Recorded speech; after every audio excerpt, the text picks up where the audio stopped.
Somewhere over the rainbow. Hey, it's Janelle Waz, and welcome back to another episode of Waz Reviews. Somewhere over the rainbow, the farm life calls me once again. As you all know, I'm a big fan of the Harvest Moon series, and I've been slowly revisiting the classic games over the past couple of years. I've played a lot, though not all of the games in the series, but I would argue that the best Harvest Moon game, or games in this case, is Harvest Moon's Tree of Tranquility and Animal Parade, both on the Nintendo Wii. We would like to play. Now, I kinda lump these two together because they're basically the same game. Sure, they technically take place on different islands, but the characters are basically the same, the gameplay is roughly the same, and the plots are very similar in that you save an island that's lost its vitality by activating 5 things, either rainbows or bells. Oh, and there's a tree involved. Tree of Tranquility was the first to be released in America in 2008, and was the first one I experienced, with Animal Parade following behind it in 2009 as a remake? Not gonna lie, it's kinda strange that Animal Parade is basically a remake of a 1-year-old game. And a game that was perfectly fine the way it was. I'm going to show my bias early on, but I love Tree of Tranquility, though I admit I was a little put off by the art style when it first came out. It certainly felt different from previous Harvest Moon art styles, being more stylized with more muted tones. But eventually, the art style grew on me, and I came to appreciate how the game looks. Especially the island itself. I love how this island looks. Let's pick up a watering can as we're once again called to save a small town from losing its happiness?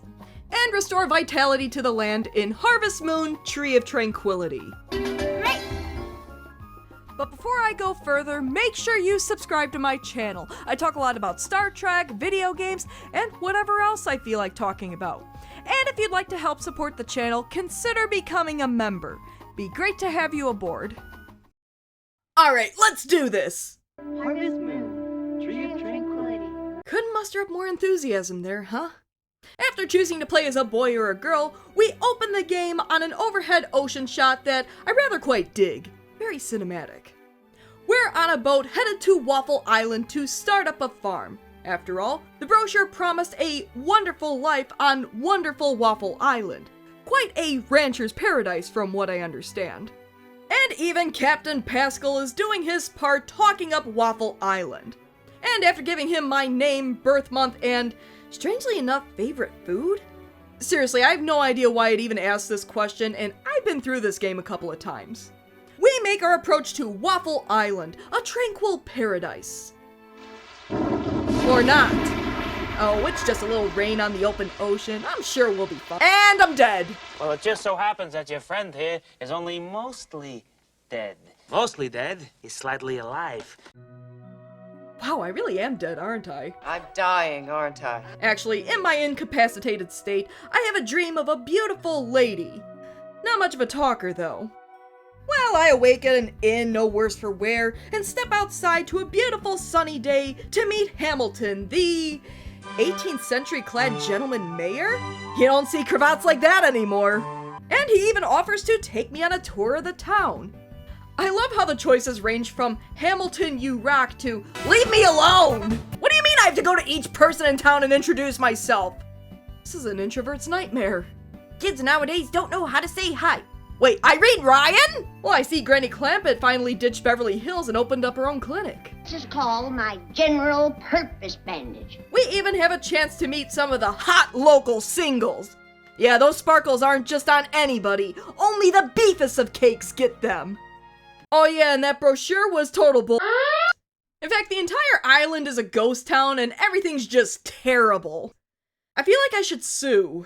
Oh, you're hoping to turn the island into the one on the brochure?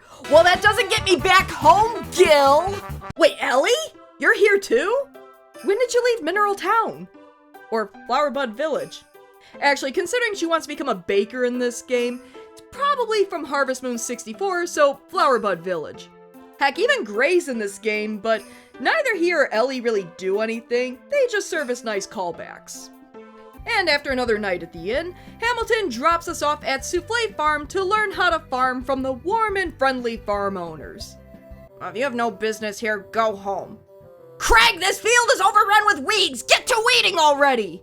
Oh, I feel so welcome. Oh, the people at Souffle Farm are nice? I don't believe you, Hamilton! Why must you turn my office into a house of lies? At least the daughter is nice. Here, have a strawberry. Oh, by the way, I'm nearly 40 minutes into the game at this point, and I still haven't gotten to my farm yet. Don't get me wrong, I like how the game introduces you to the town and eases you into the game. It's different than most Harvest Moon games where you're basically plopped onto a farm and everything's ready. Here, they're still getting your house together, so it makes some sense. But an hour for an unskippable tutorial level when I've been playing this series for over 20 years? I'm sorry, there's no excuse for that. I love this game, but no. But one recurring dream later, begging for my help, and my farm's finally ready, and I can choose where I want to put my farm, which seems like a question that should have been asked a few days ago. I personally like the hilltop plot for its easy access to the forest for foraging and collecting materials. Though calling a small plot of land with a couple of trees a forest is rather generous. And just like that, my life on the farm has just begun. And as we're rather scrawny, we have a lot to build up. And not just because it's easy to drain your stamina down with heavy tools and a field to clean up. The hot springs really do come in handy early on. You're basically just given a house and a plot of land, and that's it. If you want a chicken coop and a barn, buildings that are standard in earlier Harvest Moon games, you gotta commission them yourself. Hey, what do you want for free? Everything you've come to expect from a Harvest Moon game is in Tree of Tranquility, but everything feels a little bit better than previous installments. While the field you're given looks small, it's actually enough to get started and makes a pretty good profit. And you even have the option to buy 3 additional plots of land, 2 of which are the other farm options from the start of the game. Personally, I use the hilltop and town plots for regular crops and flowers, and the seaside and mountain plots for fruit trees, which I'm constantly cleaning up. I mainly focus on regular crops over trees, since trees take so long to grow and don't quite have the yield of regular crops that you can really cram together. Not to mention, so much less weeding. I mainly started planting orchards towards the end of the game when I got bored and needed something to work towards. And also in true Harvest Moon fashion, you can raise chickens, cows, sheep, and horses in Tree of Tranquility. But you can also raise silkworms, ducks, and ostriches. And you can ride your ostriches! Yep, me and my avian steed roam the countryside, bringing peace and tranquility to the land. Oh, you have to carry a saddle with you to ride your horses or ostriches. Saddle is a very personal thing. It has to be broken in, used, cared for. Yeah, I'm not crazy about that. Let's face it, rucksack space is at a premium, and I have to reserve 1 slot just to go anywhere in a reasonable amount of time. It's a little annoying. Though not nearly as annoying as pushing my animals outside. Wait, I can just call my animals outside with a bell? You mean I don't have to individually push my animals outside and bring them in manually?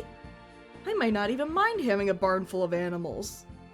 To be fair, the silkworms still need to be fed manually, but oh well, I have to go inside to collect eggs anyways. I do wish it was easier to talk to my animals. The game practically stops just to zoom in on my animals as my character goes, "There, there." Once in a while, okay, but every time? Compared to older games where talking to your animals was quick and easy, this feels inconvenient. Not horrible, but inconvenient. And of course, you still have the various extra farmicular activities to earn extra cash, an important source of income in the early game. I normally stress how important foraging is early in Harvest Moon games for some quick cash, but I feel like it's not nearly as profitable as it used to be. Just a handful of herbs and an occasional berry in a couple locations, and that's about it. More areas for foraging open as the game goes on, but by that time, you should have your farm up and running, so foraging isn't nearly as important. Mining, on the other hand, is very profitable and worth it, even late in the game. You start with access to the Ganache mine and eventually unlock the Mount Gelato mine, which is deeper and has rarer gems. And even mysterious cave cake at the bottom. Tree of Tranquility introduces ore refinement, where you have to take your ores and wonderfuls, as they're called, to be processed into metal and gems. Low quality ores and wonderfuls will result in scrap metal or glass, while higher quality ones yield usable metal to upgrade your tools and expensive gems to sell or make into jewelry. I'm not kidding when I say you could really make bank from mining. While fishing might not be the most profitable activity, I highly recommend building up your fishing skills early on, since you'll need to catch a rare fish for one of the rainbows later in the story. Nevertheless, I still found fishing to be a relaxing experience, and I did it quite often. Fishing! Fishing! But now you just can't stay on the farm the entire game. You gotta get out into Waffle Town and talk to people. It might not be much at the start of the game, and had an incredibly misleading and possibly illegal brochure, but Waffle Island is worth exploring with 9 different areas and eventually grows as you activate rainbows across the island with new people moving in, turning it into a lively place to live. Aside from that hour-long tutorial, the game is actually paced pretty well. Instead of giving you access to everything all at once, you're given something to work towards. The rainbows you unlock serve not just as plot points, but give you new places to explore and people to meet. It actually works pretty well.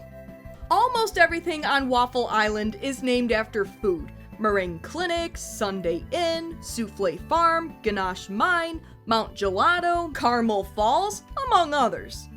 I guess when I named my farm the Bajor Ranch, I was really breaking with tradition. I knew I should have gone with Hasperat Ranch. Now you've ruined it. The stores you'll frequent will mainly be in Waffle Town, the Ganache Mine District, and the Brownie Ranch, with a good number of the residents taking up lodging around Maple Lake. Everything from friends to seeds and animal goods to tool upgrades and even carpentry is a short distance from your farm. Everything has a nice rustic, small-town feel to it that's very inviting. I especially love the area around Mount Gelato for its greenery and natural feel. Though that place would have been ripe for a fishing spot, and there totally isn't. And you're not even just limited to Waffle Island. The Gull Islands, with a similar climate to Waffle Island, and the tropical Toucan Island are unlockable places to visit, forage, and fish. While Toucan Island opens up another shop where you can buy rare seeds, the Gull Islands is mainly for foraging and fishing. Honestly, this and Animal Parade's maps have to be among my favorites in the entire franchise. While Tree of Tranquility's is the smaller of the two, it's still big enough for me to get lost in, something that I love in Harvest Moon. And there's hardly a bad view in it. Give me a map to explore strange new locations that are nice to look at, and I'm a happy camper. But what's a thriving farm and bold new places to explore without someone to share it with? In true Harvest Moon fashion, you can choose between 8 bachelors as a girl and 8 bachelorettes as a boy. But in even truer Harvest Moon fashion, you may even have a rival who will compete for your true love's affection. Which is easy enough to avoid, just don't befriend them beyond 2 or 3 hearts. Some local singles like Kathy the waitress, Luna at the tailor's shop, Selena the dancer, Gil the mayor's son, Luke the apprentice carpenter, and Owen the apprentice blacksmith don't have rivals, so there's no way someone will swoop in and steal your love. Because rivals can get married and you will be invited to the wedding. The rival systems have largely been dropped from the newer games, but to be honest, I kinda miss them. While yes, you are condemning at least one person to live a lonely life of unrequited love, it does give you something to work towards later in the game with the other couples.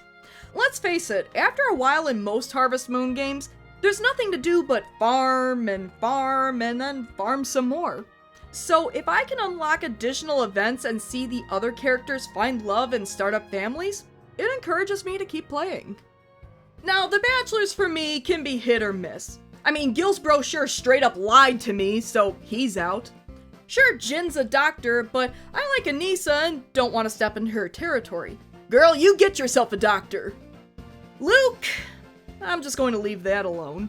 Indiana Jones. Always knew someday you'd come walking back through my door. Actually, Fedora Man Who Sprained His Ankle is actually an archaeologist named Calvin. Like Indiana. We named the dog Indiana. He can barely stand right now and can't get out of the mine, so now it's my time to shine. Let's see, I can have him lean on me or carry him. Well, I have been working on a farm for the past 2 months, so... But I can't carry you! Bear in mind, I basically carried him up 10 floors of the mine.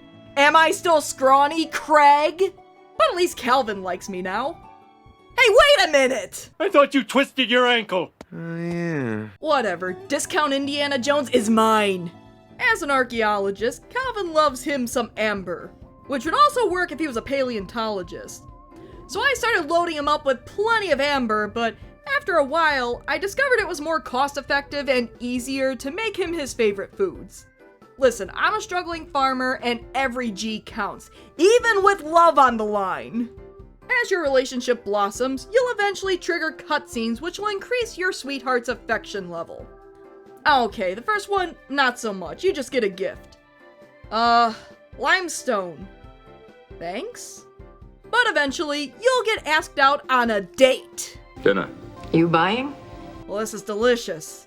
I've eaten here several times, but today the food tastes especially good. Probably because of you. Oh, stop. You work really hard, so I guess all food must taste especially good for you, huh? I feel like I should be insulted. My guy, if you didn't look like Discount Indiana Jones... But hey, he trusts me enough to help him with his archaeological work, so there's that. Oh, a diamond? I mean, we're not even going steady yet. I guess I can forgive you for that comment at lunch. Now, while each marriage candidate has a request event, it's worth noting that early copies of the game have a glitch that prevents you from completing Calvin's, which is required to marry him. In fact, back in the day, I actually sent my copy to Natsume to get an unglitched copy because, dang it, I'm marrying Discount Indie! Just something to keep in mind if you want to pick up a copy of the game in the retro market and have eyes for Calvin. But it wasn't long before closeness grew between me and Cal. Things are going pretty— Oh, hell no! Yeah, this is Phoebe, the daughter of the couple who runs the general store. She also spends a lot of time in the mines, and there's no way she's taking my man! You have time today? I have something to tell you. Oh, it better not be that you have feelings for Phoebe! Well, I love you, but I want to know how you feel about me. Is there any hope? Yes! Yes. He's mine, Phoebe! I was a little scared, but I had to tell you how I feel. Well, see you soon. Once you accept a confession, that's it, there's no breaking up, and the only way forward is marriage. But in the meantime, I have a buddy to go to festivals with. I mean, I don't want to watch the stars all by myself. Well, this is rather romantic. Are you being sarcastic? Seriously, this guy's great. In fact, he's crazy about me. Archaeology takes patience and persistence. And so does love. I'm gonna romance your socks off! Well, now I'm terrified. But not terrified enough to propose! And it was a lovely wedding, but you didn't take your hat off during the ceremony? He doesn't even take his hat off to go to sleep. You always find out the strangest things about someone when you marry him. But at least every morning, hubby makes me a lunch to enjoy during the day, and life pretty much resumes normally. Hubby goes to the mines, Phoebe, I'm on to you! And I tend the farm.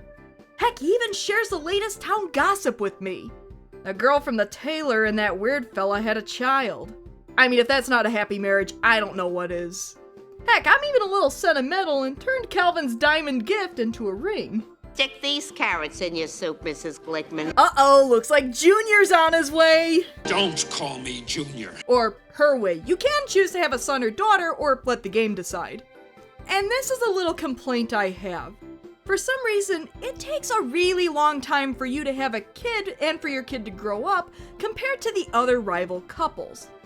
Now, I love that the other rivals have kids who grow up. It helps the town feel alive and growing. But everything happens a lot faster with them. 2 months after Anissa and Jin got married, they had a son and he grew up into a character I could interact with. Meanwhile, it took my character 2 months to get pregnant, and another month after that for little Jadzia to arrive.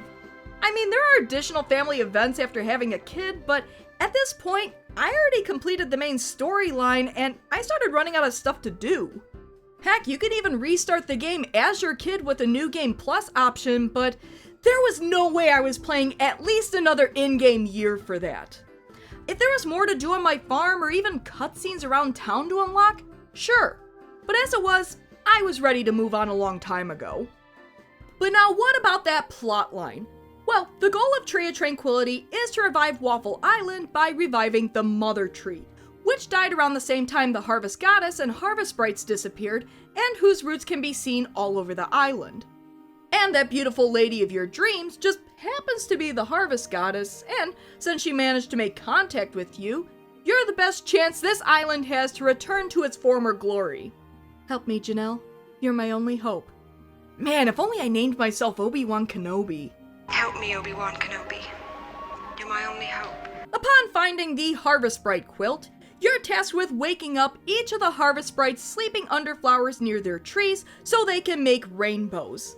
They each give you a list of items you need to bring them to make rainbows, which act like bridges to new areas and help restore life to the island. Crop soil improves, the winds calm down and you can use the boat, stuff like that. Some items on the recipes are season specific, so it's in your best interest to collect as many recipes as you can early on so you know what to look for. And again, level up your fishing pole! Don't even get me started on catching that woodfish. After that, you'll need to find the Seedling of Hope, and the game will throw a couple of fake ones at you at first. And I even got hubby to help me out. He was looking for the Midas tree, which produces leaves of solid gold, thought it could be the Mother tree, but it was not, and we're better off without it anyways. Indiana, let it go. But that Hamilton, he looks like he knows something. A Seedling of Hope. Oh, should I tell people? Seedling? What seedling? I can't tell you. It's, a secret. I ain't playing games, old man! Did someone say game? But after a little breaking and entering, it turns out Hamilton was nursing the Seedling of Hope for years, but now it's time to finally plant it, and boom! We've got a tree, the Harvest Goddess is saved, and I've earned the love and admiration of those around me. The game continues indefinitely, or until you start a New Game Plus, but like I said, after a while, I was ready to move on. And that's Harvest Moon Tree of Tranquility. Clearly, I love this game and consider it to be one of the top games in the franchise. I love it when Harvest Moon has a plot, which is probably why I like Save the Homeland so much. But unlike Save the Homeland, which requires you to complete each ending within a year, Tree of Tranquility allows you to go at your own pace, having the benefits of an open-ended Harvest Moon game and the benefits of one with an objective. The town and characters are memorable, the map is huge, the island is nice to look at, and everything I've come to expect in a Harvest Moon game has been enhanced. I have some minor complaints about the game, but my only big one is that the game after the main story could have been paced better. I ran out of stuff to do, but I was supposed to wait for my kid to grow up and then unlock New Game Plus. At that point, I'd rather just start up a new game. Nevertheless, I like the continuity that option gives you, and I like that your kid and the other kids around town grow up. Honestly, there's a lot to love in this game, and I wish newer Harvest Moon and Story of Seasons games were more like it. But now, there's the question of Animal Parade. It's basically the same game, but technically has more going for it. Is it even worth playing Tree of Tranquility when Animal Parade is around? Yes. Granted, I've only started up my replay of Animal Parade, and don't get me wrong, I love that game as well, and it made some improvements. But it is so slow! Between the days taking longer and the map being laggy in some areas, Tree of Tranquility runs a lot nicer. Hardly any slowdowns, better pacing, and you can still put a lot of hours into the game without devoting your entire life to it. I'd still say both are worth playing for different reasons, but I recommend starting with Tree of Tranquility for the smoother experience. While I love a parade, sometimes it's nice to sit under a tree and look at all the rainbows. So what about you? Have you played Harvest Moon Tree of Tranquility? Did you love it? Did you hate it? Have you played Animal Parade, and how do you compare the two? Which of the two games do you prefer? And what are some of your favorite Harvest Moon or Story of Seasons games? Please leave comments below and discuss. As always, thanks for tuning in to another episode of Waz Reviews. If you like what you see, why not give my video a like and subscribe to my channel? Tell your friends. Until next time. I like Indiana. We named the dog Indiana.